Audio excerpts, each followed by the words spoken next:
A paz do Senhor, povo de Deus. Que Deus abençoe grandemente a vida de cada um de vocês.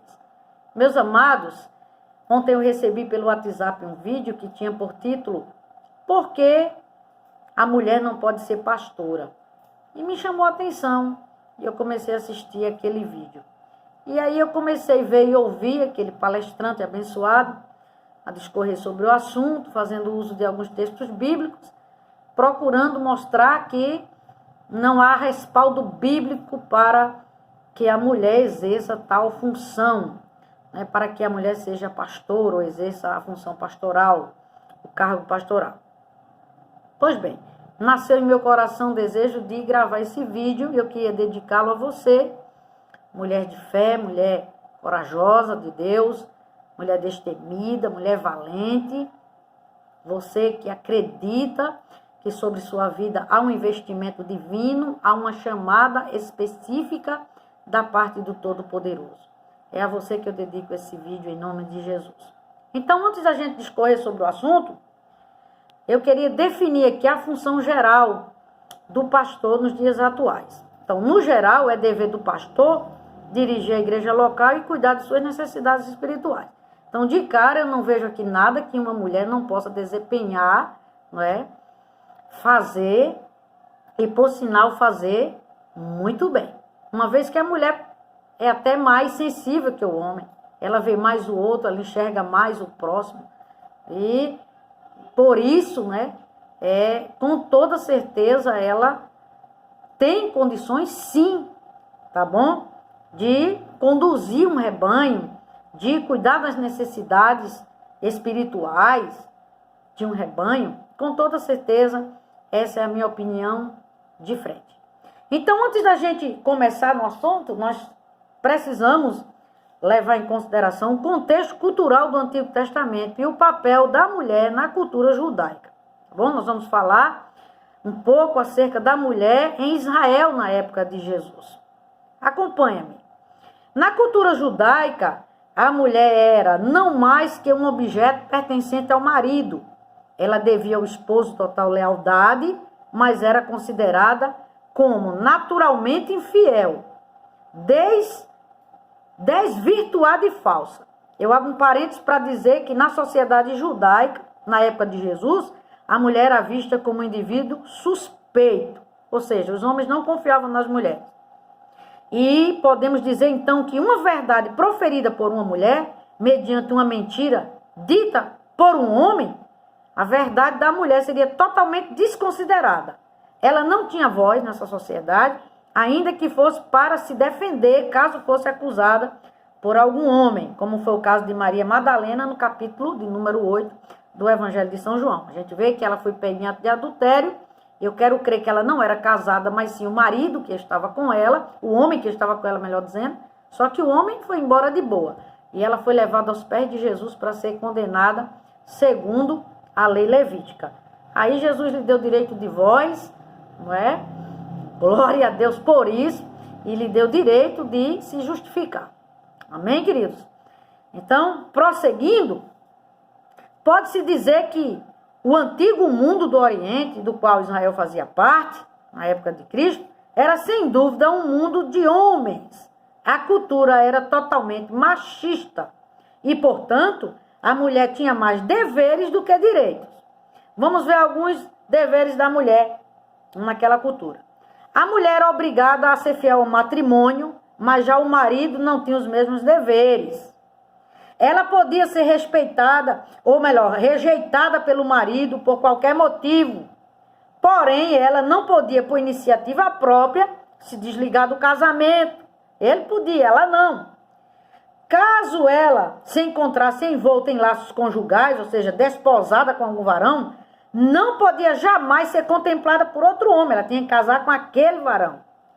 Ou abordada por um homem, mesmo que fosse por uma simples saudação, ou sequer ser saudada, como foi o caso daquela samaritana no capítulo 4 do Evangelho de João. Você vai ver que no fim do desfecho, quando os discípulos voltaram de comprar alimento, eles ficaram estupefatos, não pelo fato de Jesus estar se comunicando com a samaritana, mas pelo fato de ele estar se comunicando com uma mulher.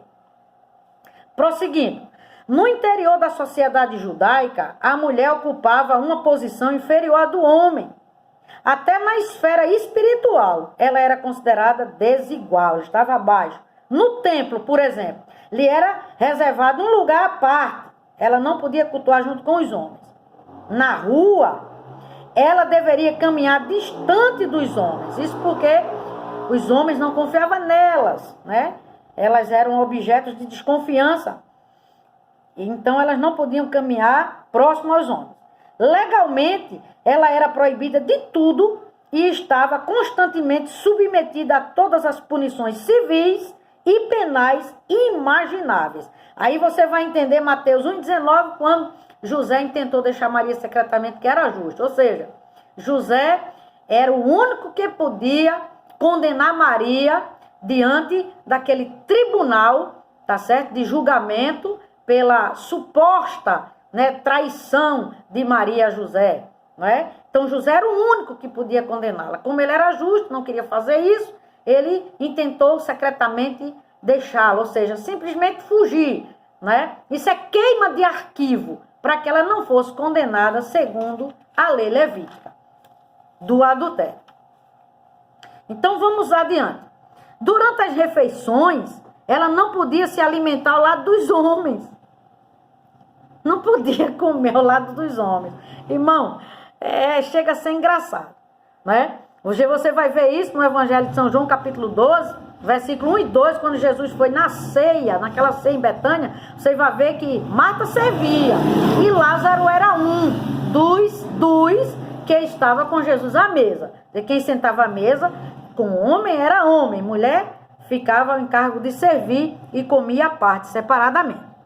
Então, antes de qualquer comentário opinativo, é importante salientar que Jesus nasceu nessa cultura machista. Mas isso não significa que a própria cultura era sagrada. Eu abro um parênteses, irmãos, para dar uma opinião própria.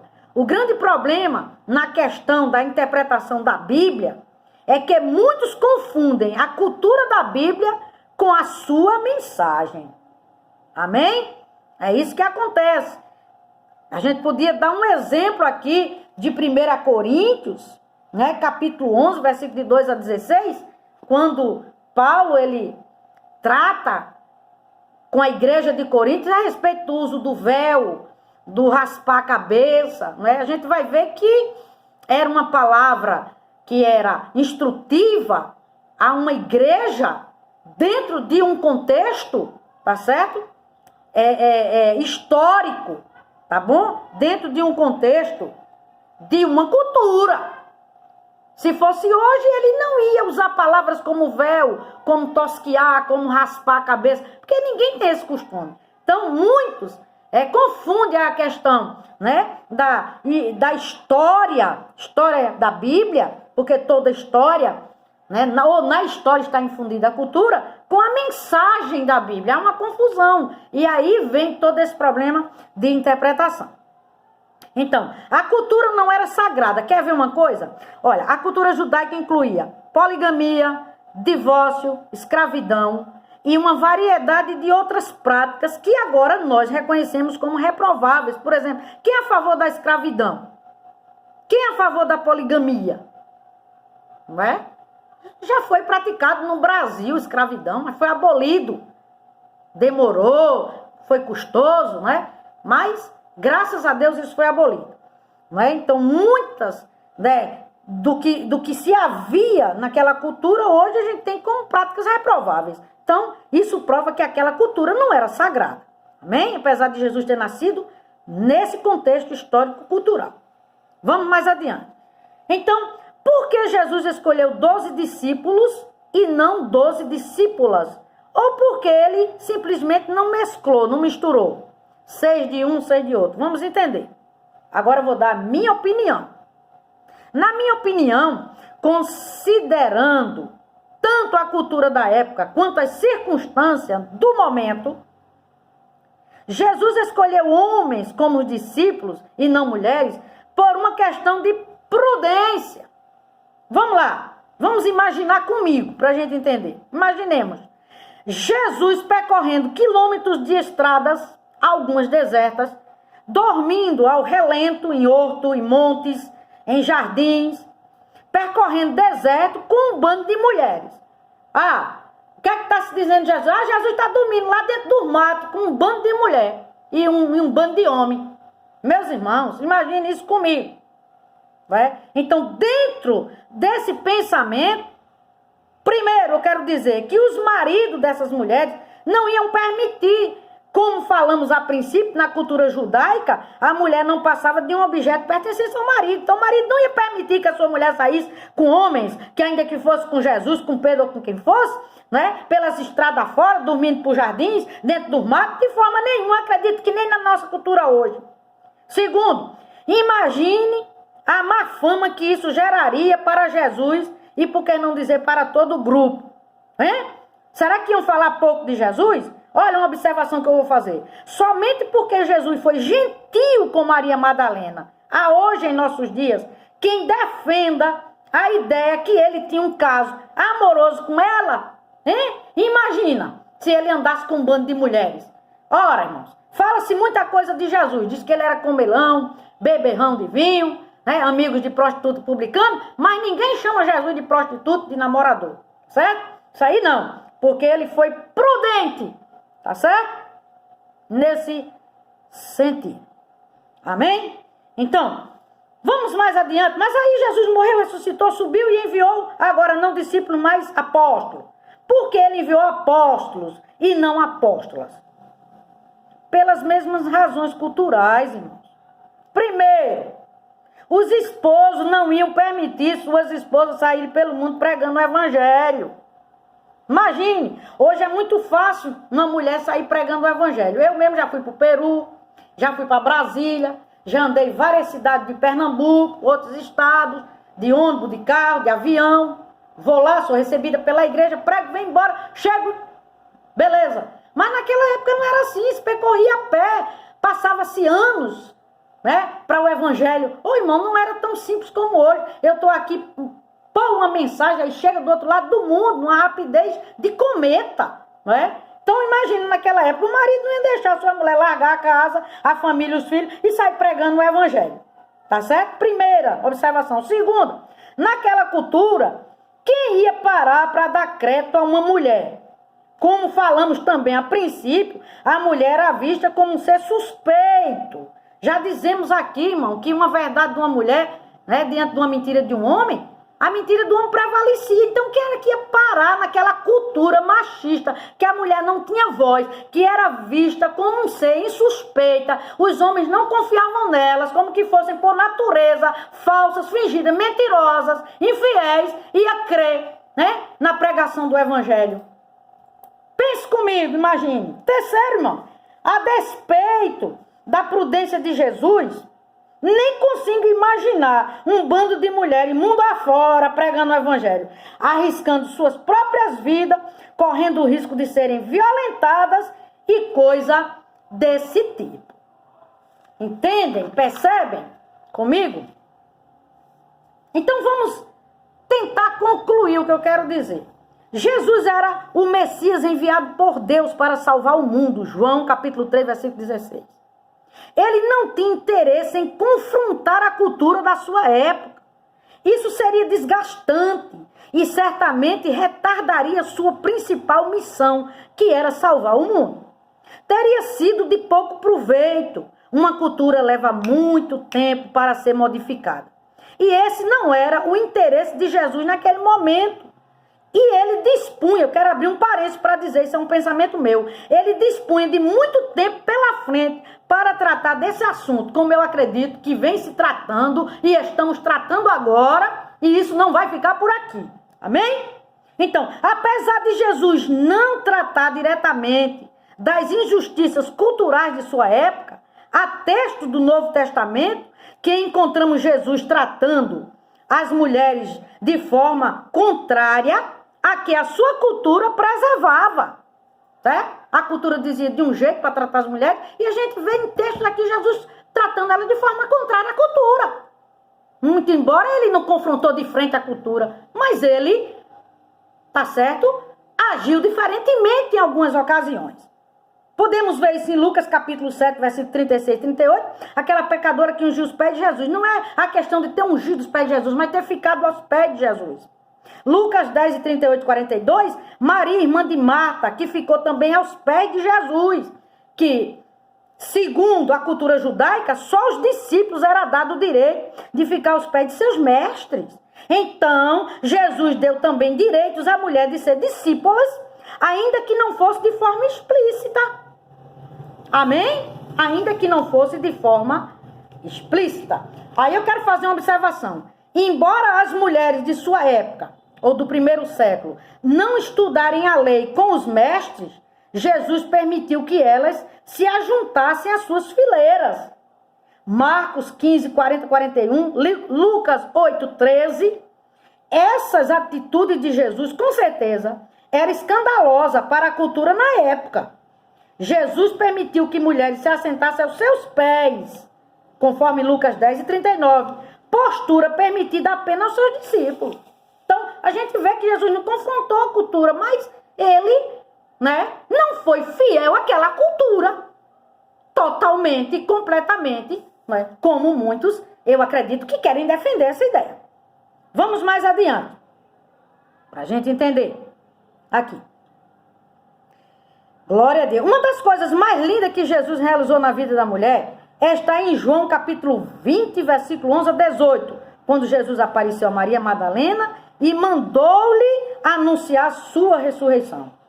Olha comigo. Jesus sabia que uma verdade dita por uma mulher, confrontada com uma mentira dita por um homem, prevaleceria a mentira do homem. Mesmo assim, ele mandou uma mulher dizer que ele havia ressuscitado.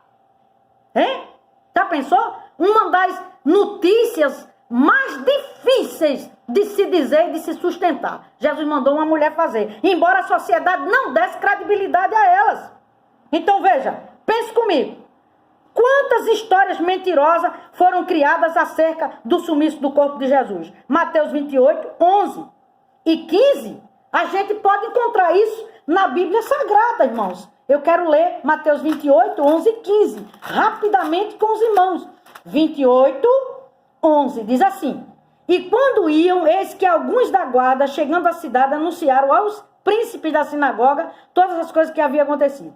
E congregados eles com os anciões, e tomando conselho entre si, os homens deram muito dinheiro aos soldados e ordenaram, dizendo, vieram de noite, digam assim, que vieram de noite os seus discípulos, e eles dormindo, furtaram o corpo do seu Senhor. E assim foi.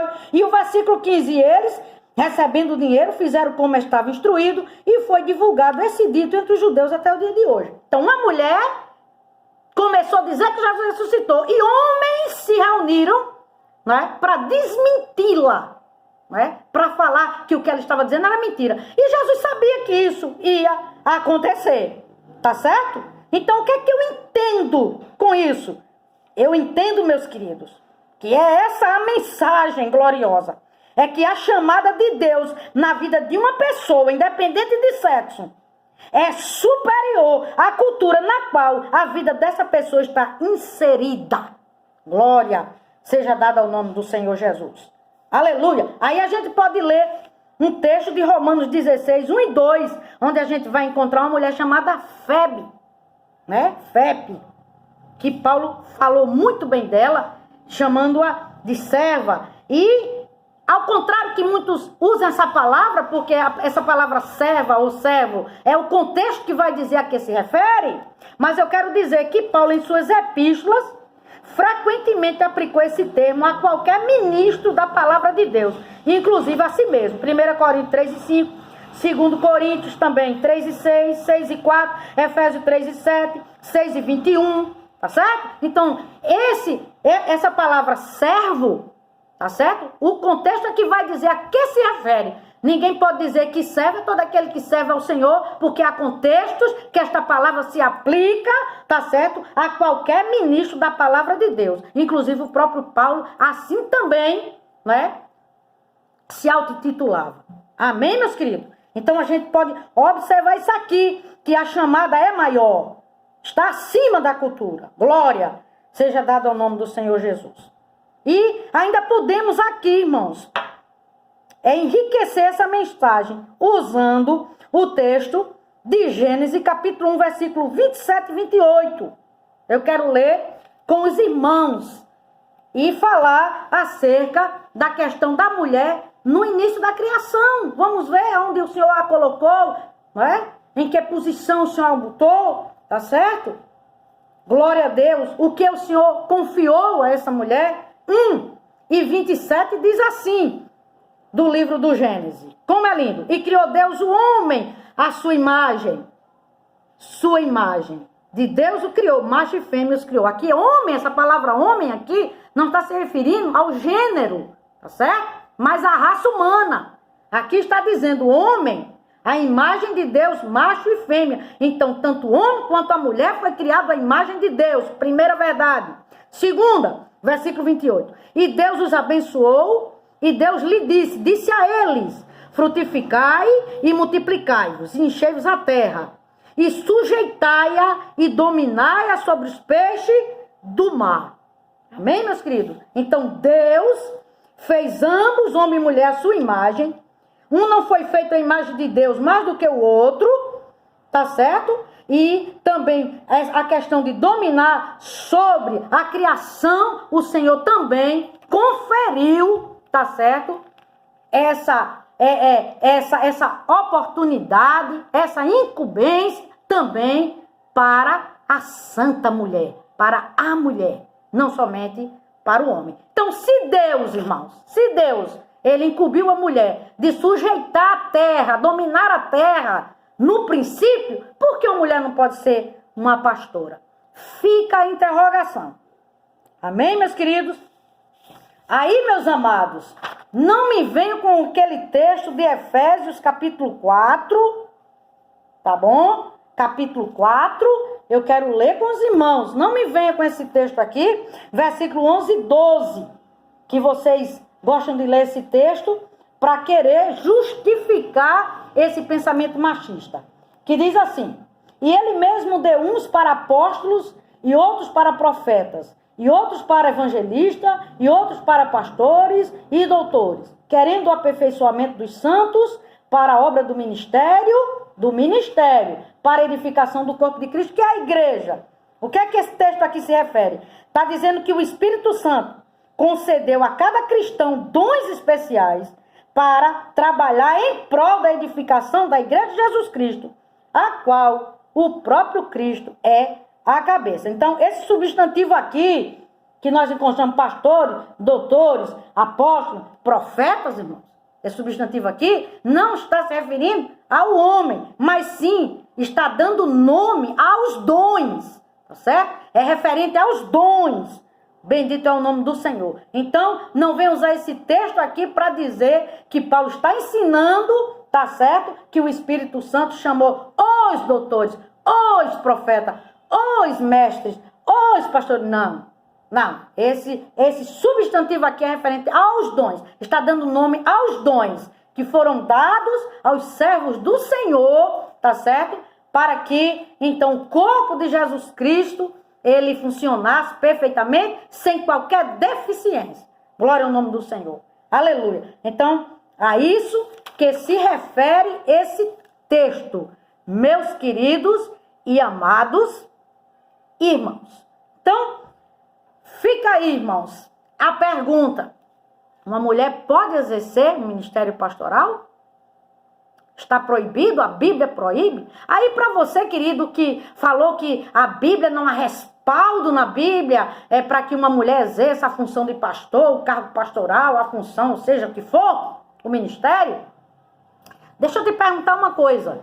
Há respaldo na Bíblia para as grandes, colossais e luxuosas construções de templos evangélicos na terra? Porque quando a gente vai para o início da igreja, a gente vê que não há respaldo bíblico nisso. É uma questão cultural, entende? Percebe? Agora você só quer entender aquilo que é cômodo a você, meu amado irmão. Com todo respeito, né, meu querido pastor, pregador, ensinador, seja o que for, né? Porque mulher não pode ser pastora, não há respaldo. Na Bíblia há respaldo para essas construções colossais, para esse acúmulo de riquezas das igrejas evangélicas. Para esses salários exorbitantes para esses ministros. Há algum respaldo? Porque quando eu vou para a Bíblia e eu vejo a igreja que começou, eu vejo as pessoas vendendo o que tinha, dividindo o que tinha. E aí Paulo dizendo, mas quem vive para o Evangelho deve viver do Evangelho? Sim, mas a gente observa que era feito arrecadamento de alimentos, para o sustento de Paulo. E Paulo era visitado nas prisões e os irmãos levavam de acordo com as suas necessidades. Viver do Evangelho, não está dizendo luxar do Evangelho. Então, falta respaldo para tanta coisa, que eu vou te dar um conselho. Deixa as mulheres de Deus em paz. Mulher, levanta-te e resplandece, porque já vem a tua luz e a glória do Senhor vai nascendo sobre ti. Recebe a unção,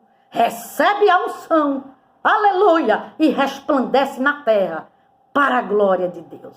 Um grande abraço, um cheiro, fica com Deus e a gente se vê com certeza no próximo vídeo. A paz do Senhor a todos.